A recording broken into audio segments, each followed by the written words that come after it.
ये, और इन्होंने जनसंख्या पर बहुत सारे रिसर्च किए।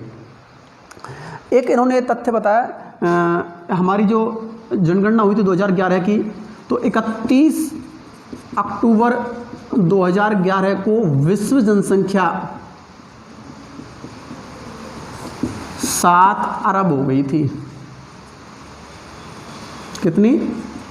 7 अरब, यानी 31 अक्टूबर 2011 को विश्व की जनसंख्या 7 अरब हो गई। अब हम देखते हैं जनसंख्या वृद्धि किसे कहते हैं। एक निश्चित स्थान पर निश्चित समय में वहां की जनसंख्या में होने वाला परिवर्तन जनसंख्या वृद्धि कहलाता है। परिभाषा देखिए, परिभाषा, एक निश्चित स्थान पर निश्चित समय में होने वाला परिवर्तन ही जनसंख्या वृद्धि कहलाता है। अब वो जनसंख्या वृद्धि चाहे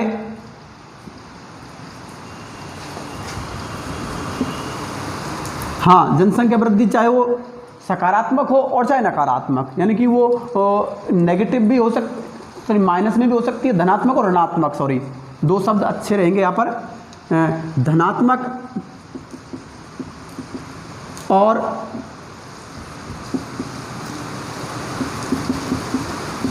ऋणात्मक, दोनों प्रकार से हो सकती है।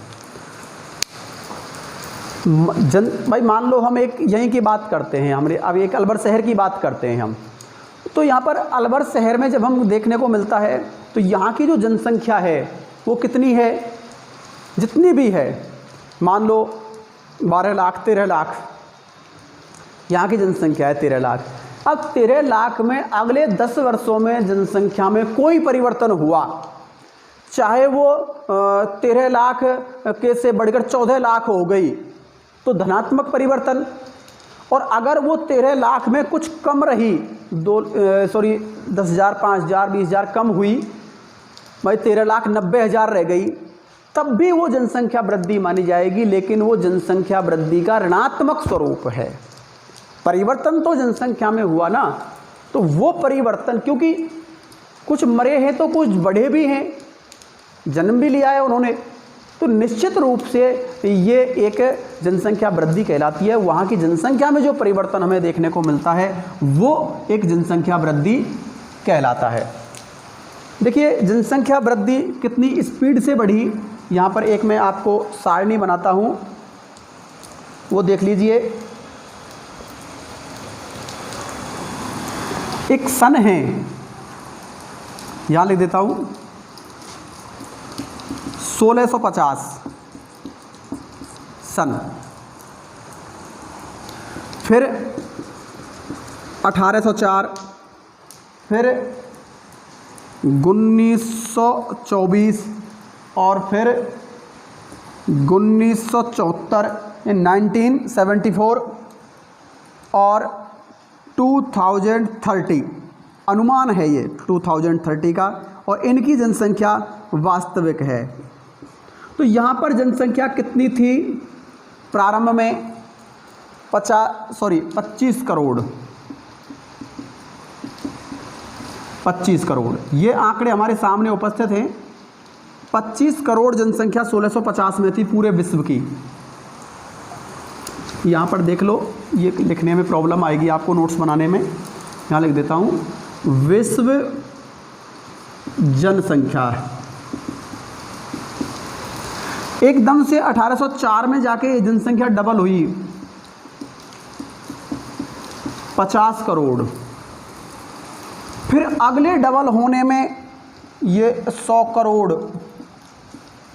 कितना समय लगा आप देखते चलो, 1650 से 1804 में डबल हुई, 1750 100 और 1750 के बाद में 54 154 154 ईयर्स डबल होने में लगे, लेकिन यहाँ से यहाँ तक डबल होने में कितना समय लगा? 1804 और 1904 तक 100 ईयर 120 समय घट रहा है।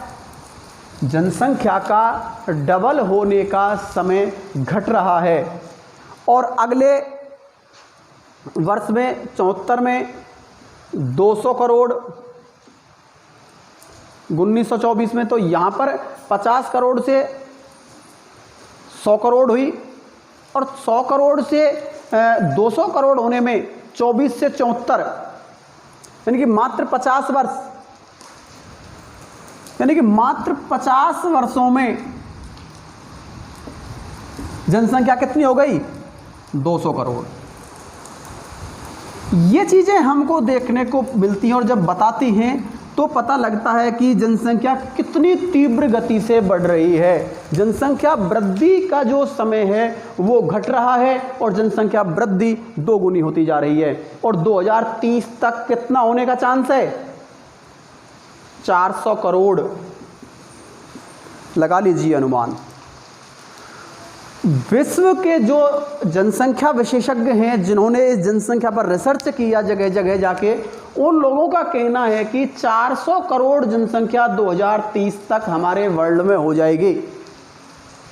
तो ये जनसंख्या की वृद्धि का अनुमान है। अब हम बात करते हैं 11 जुलाई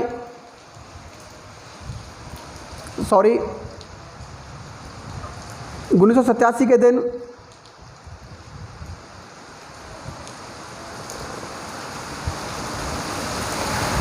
देखिए एक शब्द आता है विश्व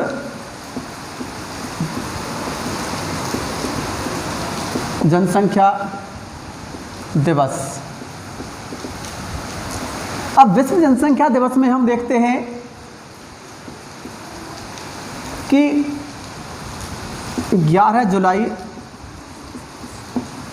1987 एक समय था जब विश्व जनसंख्या 5 अरब हो गई थी। 11 जुलाई 1987 को विश्व की जनसंख्या 5 अरब हुई थी। तो इस खुशी के उपलक्ष्य में, हाँ खुशी है, इस खुशी के उपलक्ष्य में हम लोग विश्व जनसंख्या दिवस मनाते हैं। तो 11 जुलाई को विश्व जनसंख्या दिवस मनाया जाता है क्योंकि 11 जुलाई 1987 को विश्व की जनसंख्या 5 अरब हो गई थी। अगली हम बात करते हैं जनसंख्या वृद्धि के कारणों की। ये डाटा आप लोग नोट कर लेना और लिख भी लेना इस चीज़ों को। एक स्क्रीनशॉट ले लो भले से, आपको अगर नहीं दिख रहा है तो एक लेक्चर स्टैंड थोड़ा दूर कर देता हूँ। हाँ, ये सब करोड़ों में है। ये सन है, ईस्वी सन।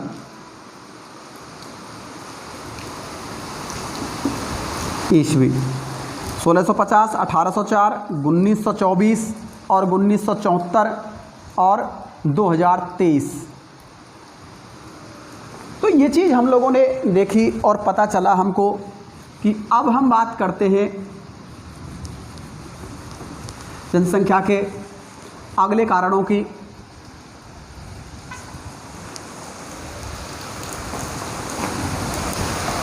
मिटाई देता हूँ इस सबको। हाँ, कारणों की बात करेंगे। जीटी टिरवार्था का भी ध्यान रखना। ये जनसंख्या पर काम करने वाला पहला व्यक्ति है जिनके नाम पर एक भूगोल का नाम जनसंख्या भूगोल पड़ा और जनसंख्या भूगोल के पिता के नाम से ये प्रसिद्ध हुए।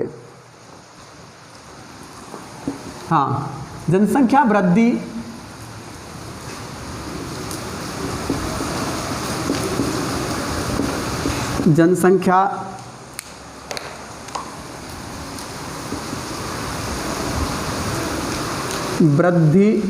के कारण।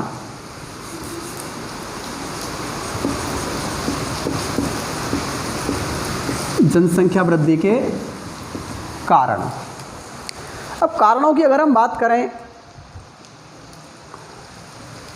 तो नंबर 1 सबसे पहले आएंगे हमारे सामाजिक कारक। ऐसे कुछ सामाजिक कारक हैं जो जनसंख्या को बढ़ाने में योगदान देते हैं। नंबर पहला, अशिक्षा। नंबर दूसरा, प्राचीनतम रूढ़िवादी विचारधारा। अशिक्षा, प्राचीनतम रूढ़िवादी विचारधारा,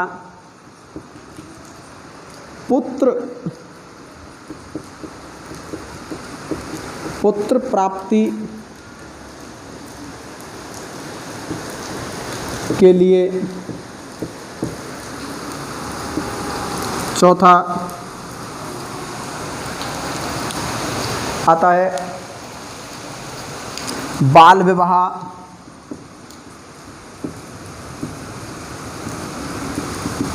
अगला कारण बनता है हमारा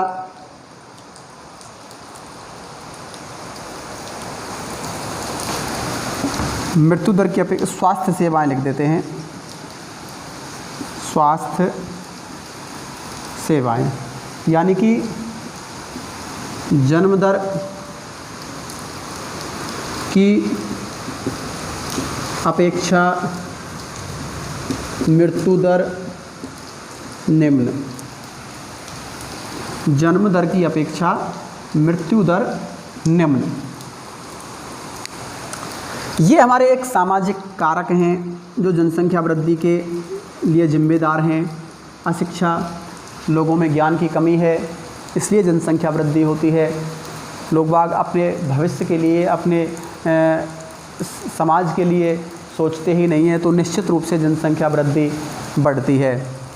प्राचीनतम रूढ़िवाद मतलब एक पुत्र की लालसाई कह सकते हैं इसको भी हम, कैसे कि ऐसा बताते हैं कि प्राचीन रूढ़िवादी विचारधाराओं में कि जब तक पुत्र की प्राप्ति नहीं होगी तो हमारा जो जीवन है वो निरर्थक है।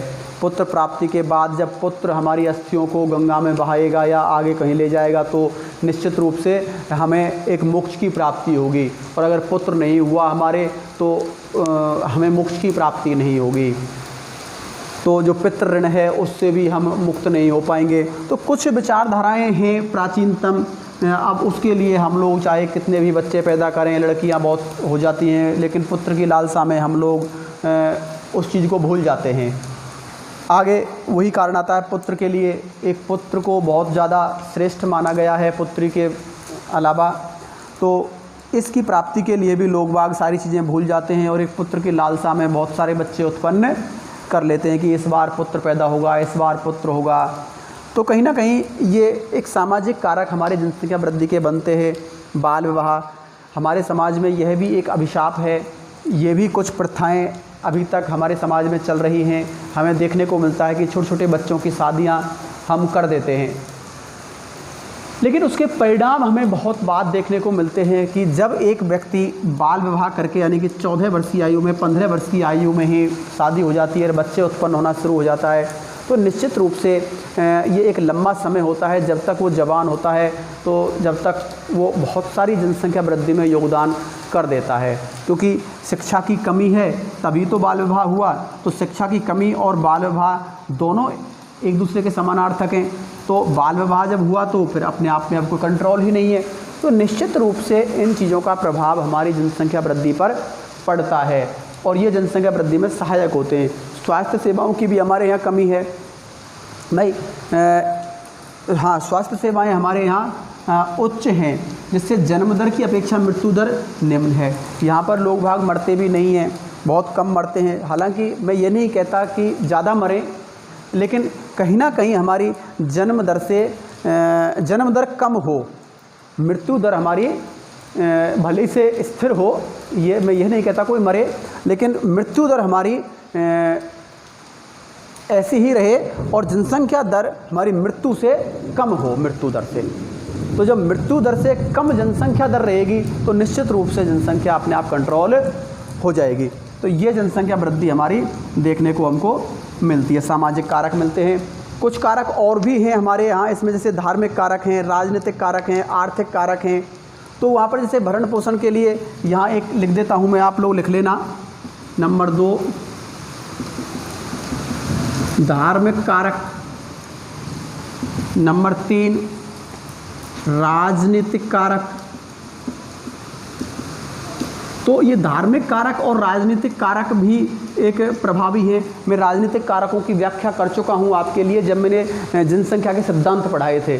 तो जनसंख्या के सिद्धांत तो मैंने बताया था कि कोई भी राजनीतिक दल या कोई भी राजनीतिक पार्टी या कोई भी राजनीतिक सत्ता अपने आप का वजूद बचाने के लिए ऐसे काम करती है। अधिक से अधिक जनसंख्या का सपोर्ट चाहिए तो अधिक से अधिक जनसंख्या वृद्धि में ये योगदान करते हैं। तो जनसंख्या कारक भी हमारी जनसंख्या वृद्धि के लिए जिम्मेदार हैं। चौथा अपना कारक बनता है आर्थिक कारण।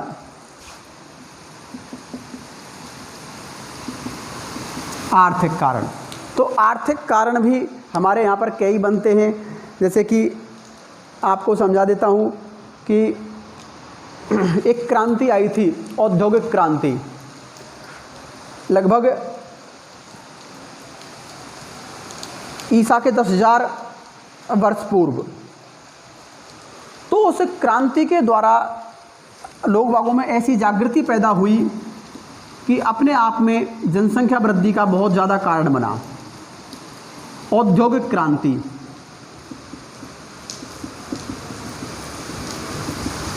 औद्योगिक क्रांति जनसंख्या वृद्धि का मूल कारण था।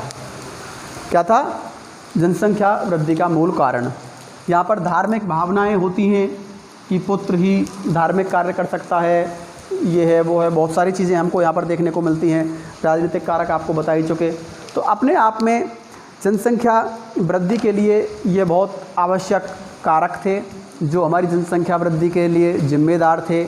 रोज़गार की कमी यहाँ पर आ जाएगी, ये सारी चीज़ें आर्थिक क्रियाओं में आ जाएंगी। रोज़गार की कमी,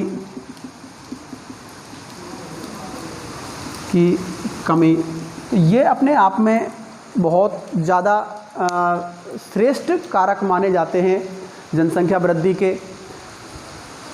तो आज हम यहीं जनसंख्या वृद्धि के चैप्टर को ऑफ करते हैं। अगली कक्षा में हम जनसंख्या घनत्व की बात करेंगे और लिंगानुपात की भी बात करेंगे। सभी को धन्यवाद।